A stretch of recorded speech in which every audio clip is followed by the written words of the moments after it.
അസ്തമനം വരെയും അവൻ ഭൂമിയെ വിളിക്കുന്നു. സകലത്തിലെല്ലാവർക്കും കാരണഭൂതനമായ ദൈവമാണ് നിന്നെ വിളിക്കുന്നത്. സൗന്ദര്യത്തിന്റെ പൂർണ്ണതയായ സിയോനിൽ നിന്നാണ് ഈ ശബ്ദം നീ കേൾക്കുന്നത്. സ്വർഗ സിയോനാണത്. അവിടെയാണ് സൗന്ദര്യത്തിന്റെ പൂർണ്ണത. അക്ഷരീയ സിയോനിലെങ്ങും ഇന്നത് കിട്ടുവാനില്ല. അവിടൊക്കെ മുള്ളും പറക്കാരിയും മാത്രമാണ്. എന്നാൽ സ്നേഹത്തിന്റെ സ്വരം നിനക്ക് കേൾക്കുവാൻ കഴിയണമെങ്കിൽ പ്രിയനിൽ പ്രിയം വെച്ചുകൊണ്ട് അവനെ തന്നെ, അതെ, വാസ്തവമായി അവനെ തന്നെ പിൻപറ്റേണ്ടത് ആവശ്യമാണ്. അവങ്കലേക്ക് നോക്കിയവന് പ്രകാശിതരായി അവരുടെ മുഖം ലഭിക്കില്ല. അത്ഭുതവാനായ ദൈവത്തിന്റെ സ്നേഹം നിങ്ങളെ ഇപ്പോഴും നിർബന്ധിക്കുകയാണ്. വരിക, നീ എന്റെ അടുക്കൽ വാ, ഞാൻ നിനക്ക് ആശ്വാസം തരാം. ഉലകം മായയാണ്. ഈ കാണുന്നതെല്ലാം മായ മാത്രമാണ്.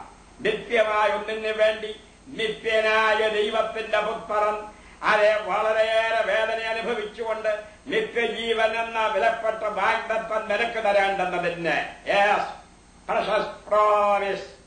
വിലപ്പെട്ട വിലയേറിയ അതിമഹത്തായ ആ വാഗ്ദത്തങ്ങൾ നിനക്ക് നൽകേണ്ടെന്നതിന് അവൻ സ്വർഗലോകത്തെ മഹിമ വെടിഞ്ഞ് താണലോകത്തിൽ വന്നു.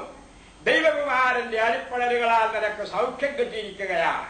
നീ അത് അംഗീകരിക്കുന്നുവെങ്കിൽ നിനക്ക് നിമിഷ നേരത്തിനുള്ളിൽ ദൈവവൈതനായി മാറുവാനായിട്ട് കഴിയും. ഇല്ല എങ്കിൽ നിന്റെ മേലുള്ള ശിക്ഷയുടെ വാൾ കിടക്കുകയാണ്.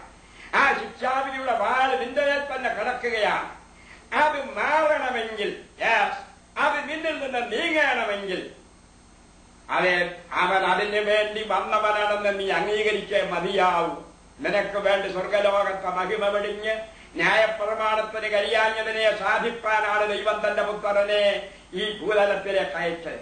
ന്യായപ്രമാണത്തിന് കഴിയാഞ്ഞതിനെ സാധിപ്പാൻ ദൈവം തന്റെ പുത്രനെ, അവന്റെ മടിയിലിരുന്നവനായ ഏകജാതനായ കുമാരനെ ഈ ഭൂപ്പരപ്പിലേക്ക് അയച്ചു. കാലിത്തൊഴുത്തിൽ അവതരിച്ച ദൈവത്തിന്റെ പുത്രൻ ആരാണെന്ന് നിനക്ക് മനസ്സിലായിട്ടുണ്ടോ? അവനാണ് നിത്യതയിൽ യഹോവ. അവനാണ് ഇത് സകലം ഉളവാക്കിയവൻ. ഉളവായതൊന്നും അവനെ കൂടാതെ ഉളവായതല്ല. അവനാണ് അവൻ അദൃശ്യനായ ദൈവത്തിന്റെ പ്രതിമയാണ്. സർവസൃഷ്ടിക്കും ആദ്യജാതനാണ്. അവൻ ഇരുന്നവനും ഇരിക്കുന്നവനും വരുന്നവനുമാണ്. അവൻ തേജസ്സിന്റെ പ്രഭയാണ്. അവൻ തത്വത്തിന്റെ മുദ്രയാണ്. സകലത്തെയും തന്റെ ശക്തിയുള്ള വചനത്താൽ വഹിപ്പാൻ കഴിയുന്നവനാണ്. അവങ്കലേക്ക് നോക്കിയാൽ നീ പ്രകാശമുള്ളവനായി മാറും.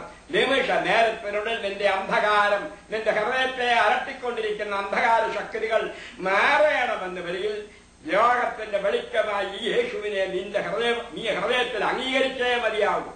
നാളത്തേക്ക് മാറ്റിവെക്കരുത്. പിന്നെ എന്നത് അതേ വിചാരിക്കണ്ട. ഇവിടം തന്നെ നീ അംഗീകരിക്കണം. എന്റെ കർത്താവേ, എനിക്ക് നീ മതിയേ.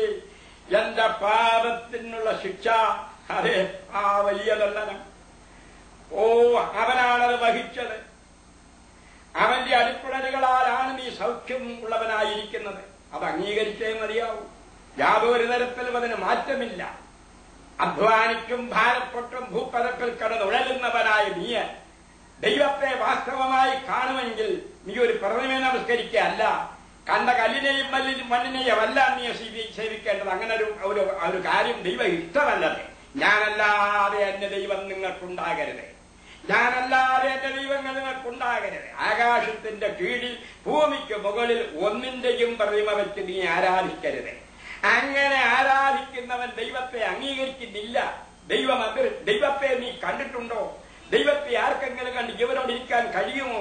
ഇവൻ ആരാണ്? ഹോറേബിൽ തീയുടെ നടുവിൽ വെച്ച് നിങ്ങൾ യഹോവയുടെ ശബ്ദം കേട്ടതല്ലാതെ രൂപം കണ്ടോ എന്നൊരിക്കൽ മോശ മരുഭൂമി ചോദിച്ചതായ ഒരു ചോദ്യം നമ്മളോട് കൂടെയാണ്. യുടെയും യോസേഫ് പുണ്യാളന്റെ വെച്ച് ആരാധിച്ചാലും തെറ്റാണ്. ആരെവിടെ പ്രതിമ വെച്ച് ആരാധിക്കുന്നുവോ അത് ദൈവം അംഗീകരിച്ച കാര്യമല്ല. അതുകൊണ്ട് നീ ആ ആരാധന വിട്ടേ മതിയാവൂ. ആത്മാവാൻ ദൈവത്തെ ആത്മാവിൽ നീ കാണണം. ആത്മാവിൽ നീ അവനെ ധ്യാനിക്കണം. ആത്മാവിൽ ആരാധിക്കണം. നിങ്ങൾ ആ മലയിലുമല്ല ഈ മലയിലുമല്ല, സത്യദൈവത്തെ ആത്മാവിലും സത്യത്തിലും ആരാധിക്കുമെന്ന് ആ ശമറിയക്കാരി സ്ത്രീയോട് എന്റെ കർത്താവ് ഒരു തടവ് പറഞ്ഞത് ഓർത്തുപോവുകയാണ് പെട്ടെന്ന്. നിങ്ങൾ ആ മലയിലല്ല. അപ്പൊ അവള് പറഞ്ഞ വാക്ക്, ഞങ്ങൾ കരിശിമലയിലാണ് ആരാധിക്കുന്നത്, നിങ്ങൾ യെരൂശലേമിലാണ്. സ്ത്രീയെ, ആ മലയിലുമല്ല ഈ മലയിലുമല്ല. നിങ്ങൾ ഈ വെറുതെ മല നോക്കി നടക്കുക. സത്യവിശ്വാസികൾ അവനെ ആത്മാവിലും സത്യത്തിലും നമസ്കരിക്കും. അവനെ ആരാധിക്കുന്നതിന് നീ ഒരുപാട് കഷ്ടപ്പെടണ്ട. നീ വലിയ ചുമടിക്കുമെന്നുകൊണ്ട് നടക്കണ്ട. അവൻ നിന്റെ മുമ്പിലാവുണ്ട്. അവൻ വന്ന് നിന്റെ ഹൃദയ കവാടത്തിൽ മുട്ടുകയാണ്.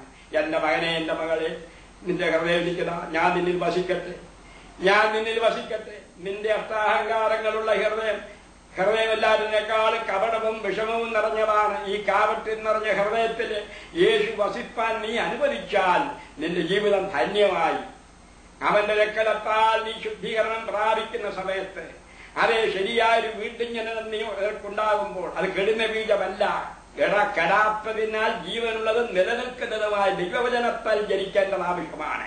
ദൈവത്തിന്റെ വചനം ജീവനും ആത്മാവുമാണ്. വചനം ആത്മാവും ജീവനുമാണ്. ദൈവവചനത്തിന് ശക്തിയുണ്ട്. ആ വചനത്താൽ നിന്റെ ഉള്ളം അതെ ഉണർന്ന് പ്രകാശിക്കേണ്ടത് ആവശ്യമാണ്.